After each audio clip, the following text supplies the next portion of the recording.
The joy of the Lord is your strength. I know you've heard it before. It comes out of Nehemiah chapter 8, verse 10. But do you really understand what that means? Today, you're going to learn something new because I'm going to give you a revelation about the power of joy. The first thing I want you to notice, it says, the joy of the Lord. It's not the joy of man. We're not dealing with human joy. See, human joy is happiness. You get married, you're happy. You get a pay raise, you're happy. The doctors give you a good, clean bill of health, you're happy. That's human joy. But God's joy is an eternal joy. It's a joy that can come into your life no matter what you are experiencing. So the first thing you have to realize, it's the joy of the Lord. And notice he says, the joy of the Lord is your strength.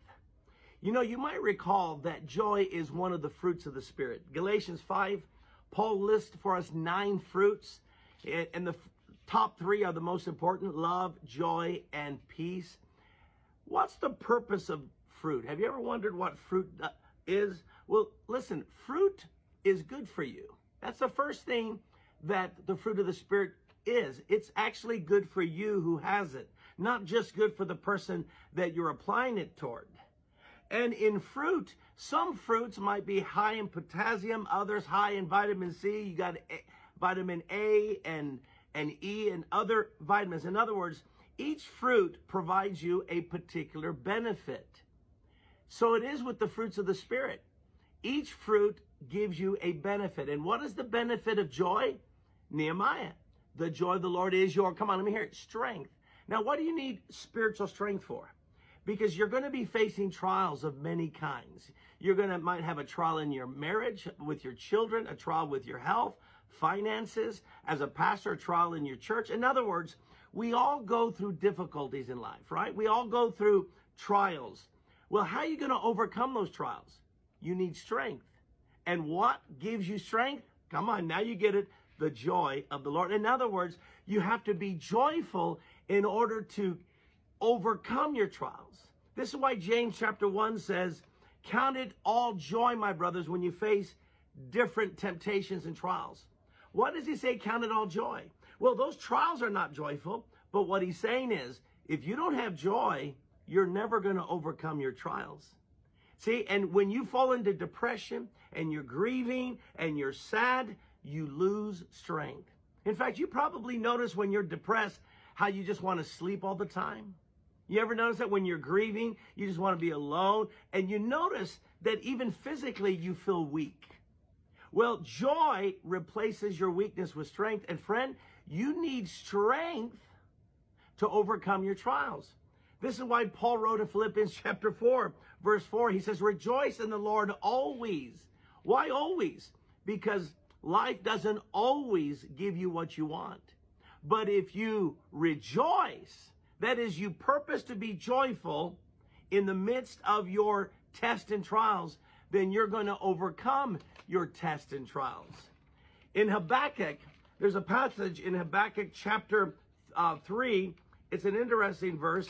It says in verse 17, though the fig tree does not bud, and though there are no grapes on the vines, though the olive crop fails, and the fields produce no food, though there are no sheep in the pen and no cattle in the stalls. I like to say, he's having a bad day, isn't he?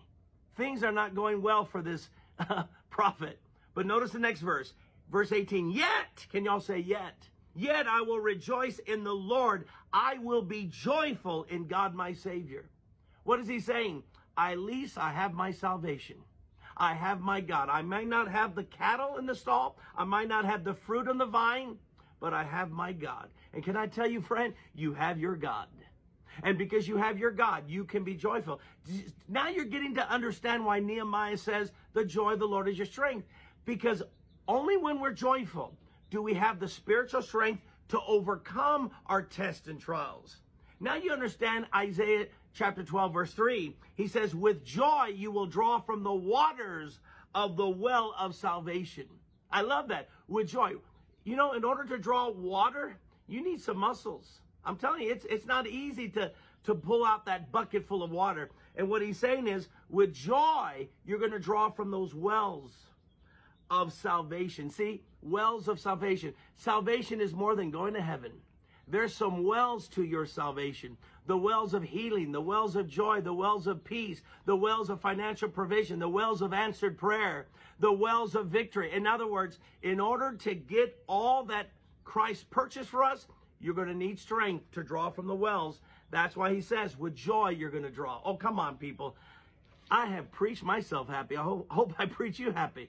So what I'm trying to tell you, friend, you cannot allow depression and grief and sadness to sink into you.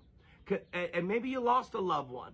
Maybe you've been through a divorce. Maybe you had some bad news from the doctor. Or maybe your children said something to you that really hurts you. Maybe your church isn't doing good and you're being discouraged. Friend, I'm here to tell you, if you allow grief and depression to sink in, you're not going to have the strength to overcome your trials. So I tell you, brothers and sisters, be joyful in God your Savior.